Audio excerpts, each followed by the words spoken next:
તમે આ આદતો દિવસમાં નહીં અનુસરતા હોય તો તમારું સફળ થવું મુશ્કેલ છે. પહેલા તો દરેક જણ કમેન્ટ કરો કે તમે દિવસમાં કઈ એવી એક આદત છે જે દરરોજ એને ફોલો કરો છો, જે તમારા સફળ થવાની અંદર ઘણું બધું મહત્વ ધરાવે છે. તો એક આદત કમેન્ટ કરો જે તમે દરરોજ એને ફોલો કરતા હોય. તો જરૂરથી કમેન્ટ કરજો તમારી કોઈ એક એવી આદત જે સારી આદત હોય અને જે તમારા સફળ થવાની અંદર બહુ જ મહત્વનો રોલ ધરાવતી હોય. તો ટોપ 10 ડેઇલી હેબિટ્સ, કઈ એવી 10 આદતો છે કે જેને તમારે દિવસમાં અનુસરવી જરૂરી છે, નહીં તો કોઈ પણ એક્ઝામની તમે પ્રિપેરેશન કરતા હોય તો એની અંદર અડચણરૂપ થઈ શકે છે જો તમે અનુસરશો નહીં તો. તો પહેલાં કમેન્ટ કરી તમારી કઈ આદત એવી છે. ચલો હવે સ્ટેપ બાય સ્ટેપ 10 આદત વિશે હું તમને સમજાવું અહીંયા. તો ચલો પહેલા નંબરે આવે છે વહેલા ઉઠો. બરાબર. હવે ઘણા બધા વિદ્યાર્થીઓ એવા હોય છે કે સાહેબ રાત્રે સવારે 9 વાગે ઉઠીએ, 10 વાગે ઉઠીએ. બરાબર. તો દીકરાઓ જો તમે લેટ ઉઠો છો, જો આવી એક આદત છે કે મોડા ઉઠવાની, તો તમારું જે મગજ છે ને ઊંઘતું રહે છે યાર. તો સવારે વહેલા ઉઠવાથી શું થશે કે એક તો તમને ફ્રેશ એર મળશે. બરાબર છે. જેના કારણે તમારા મગજને બેટા સવારથી જ એક રિફ્રેશમેન્ટવાળું વાતાવરણ મળી ગયું. તો વહેલા ઉઠવાથી તમારી જે પ્રોડક્ટિવિટી છે એની અંદર ફરક પડે. તો પહેલી એક આદત બનાવો વહેલા. હું એવું નથી કહેતો કે સવારે 4-5 વાગે ઉઠી જાઓ, બટ એટલીસ્ટ 6 કાં તો 7 વાગ્યા સુધી ઉઠી જાઓ, એ બેસ્ટ છે આપણા માટે, અથવા 7:30 વધુમાં વધુ. તો પહેલી આદત હોવી જોઈએ વહેલા ઉઠો. બીજા નંબરનું દિવસનું પ્લાનિંગ બનાવો.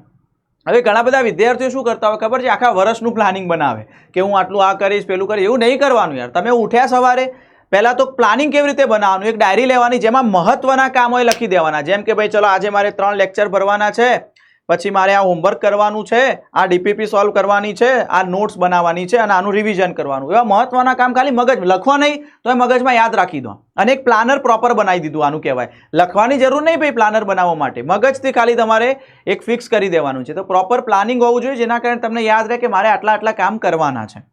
ઠીક છે. ત્રીજી આદત છે ઓછામાં ઓછા 2 થી 4 કલાક અભ્યાસ કરવાનો છે તમારે જાતે, સેલ્ફ સ્ટડી. હું એવું નથી કહેતો સ્કૂલમાં તમે ભણ્યા, ક્લાસીસમાં ભણ્યા, ઓનલાઈન લેક્ચર જો, એના સિવાય 2 થી 4 કલાક અભ્યાસ માટે સમય આપવાનો છે. જેમાં તમે રીડિંગ કરો કે પછી તમે નોટ્સ લખો કે હોમવર્ક કરો કે ડીપીપી સોલ્વ કરો. બરાબર. એ બધું એની અંદર આવી જશે. તો 2 થી 4 કલાક અભ્યાસની. ચોથા નંબરની એક સારી આદત છે રોજ 30 મિનિટ વાંચો.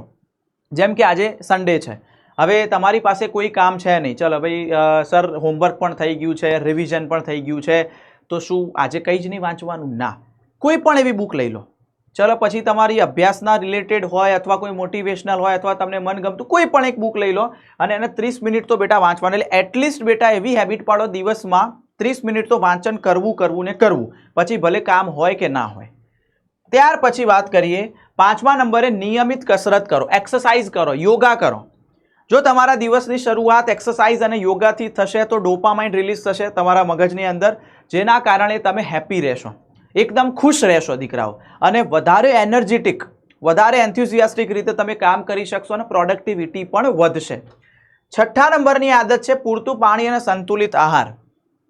તો દિવસની અંદર બેટા તમારે મેક્સિમમ જેટલું પાણી પી શકો એટલું પીવાનું છે. કારણ કે પાણી આપણને ખબર છે આપણા શરીરમાં જેટલી પણ મેટાબોલિક રિએક્શન ચયાપચય થતી હોય એનું એક મીડિયમ છે, માધ્યમ છે.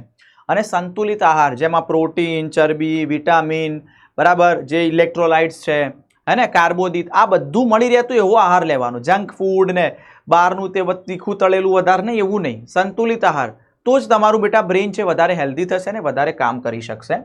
7મા નંબરે છે સોશિયલ મીડિયા પર મર્યાદા. એવું નથી, અત્યારે જમાનામાં એવું શક્ય જ નથી કે આપણે સોશિયલ મીડિયા યુઝ ના કરીએ. કરો તમે તાર યુઝ, ના નથી, બટ એની પણ એક લિમિટેશન હોય. એક ટાઈમ બાંધી દો કે ભાઈ અડધો કલાક, કલાક, 1.5 કલાક હું સોશિયલ મીડિયા ઉપયોગ કરીશ દિવસમાં અને પછી હું એને બંધ કરી દઈશ, એના ઉપર લિમિટેશન સાધી દઈશ અને પછી હું મારા વર્ક ઉપર કામ કરીશ. બરાબર, વર્ક ઉપર ફોકસ કરીશ. 8મા નંબરે છે દરરોજ કંઈક નવી સ્કિલ શીખો વાલા. કંઈક નવી સ્કિલ, જેમ કે બોલે ચલો ભાઈ કમ્પ્યુટર છે તમારી પાસે, લેપટોપ છે, એની અંદર કંઈક શીખી ગયા.